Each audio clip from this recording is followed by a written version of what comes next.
শুধু বালু দিয়ে করে গেছে, এখানে কোনো সিমেন্টের কোনো কিছু নেই। সিমেন্টের পরিবর্তে শুধু বালি দিয়ে করা হয়েছে টাইলসের কাজ, তাই তো হাত দিতেই খুলে আসছে এগুলো। এই কাজগুলো হয়েছে শুধু বালু দিয়ে।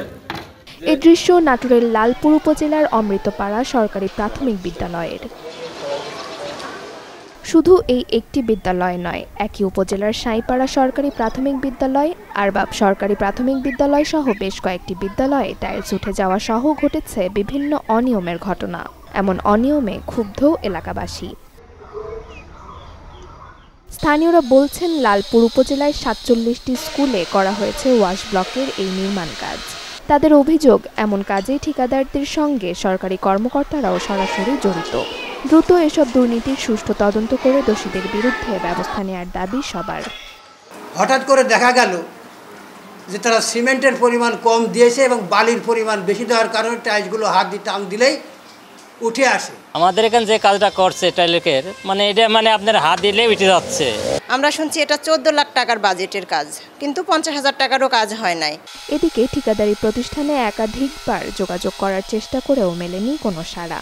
অন্যদিকে দুর্নীতির অভিযোগ অস্বীকার করলেও 3টি স্কুলে কাজের অনিয়ম সংশোধনের কথা জানিয়েছেন গণপূর্ত বিভাগের নির্বাহী প্রকৌশলী।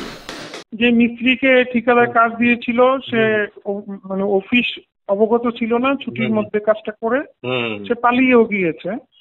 এটা আমরা ঈদের পর যখন স্কুল মাধ্যমে জানতে পারি, আমরা তাদেরকে জানিয়েছিলাম যে এটা আমরা উঠিয়ে আবার নতুন করে ফেলি। 2টা স্কুলে অলরেডি নতুন করে এগুলি টাইলস তো উঠানো হয়েছিল, আগেই তুলে ফেলা হয়েছিল, আমরা এটা নতুন করে দিয়েছি।